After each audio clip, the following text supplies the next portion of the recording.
ராத்திரி நேரத்துல ஒரு மின்மினி பூச்சி ரொம்ப சந்தோஷமா மின்னிக்கிட்டே உயர உயர பறந்துகிட்டே இருந்தது.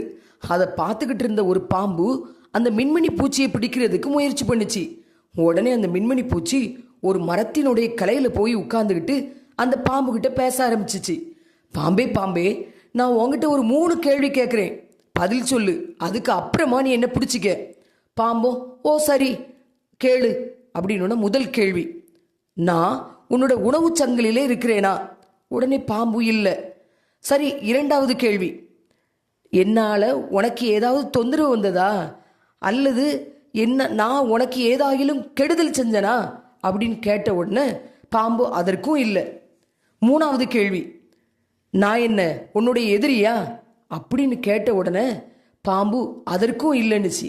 இப்போ அந்த மின்மினி பூச்சி பாம்பு கிட்ட, நான் உனக்கான உணவும் இல்லை, நான் உனக்கு எந்த கெடுதலும் செய்யலை, நான் உன் எதிரியும் இல்லை அப்படின்னு நீயே ஒத்துக்கிட்ட பிறகு என்னை ஏன் பிடிக்க நினைக்கிறா அப்படின்னு பாம்புகிட்ட கேட்க பாம்பு சொல்லிச்சான், நீ இப்படி ஏன் முன்னால மின்னிக்கிட்டு திரிகிறது, உயர உயர பறக்கிறது எனக்கு பிடிக்கவே இல்லை, என்னால் அதை ஏற்றுக்கிடவே முடியலன்னுச்சான் பாம்பு.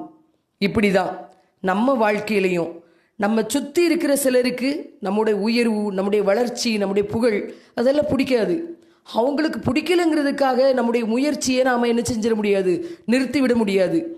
வேத ஞானி அன்னைக்கே சொல்லி வச்சிருக்கிறாரு, மனுஷன் படுகிற எல்லா பிரயாசமும், அவனுடைய வளர்ச்சிக்காக எடுக்கிற எல்லா முயற்சியும் அயலானுடைய பொறாமைக்கு ஏதுவாக இருக்க கண்டேன் அப்படின்னு சொல்றாரு.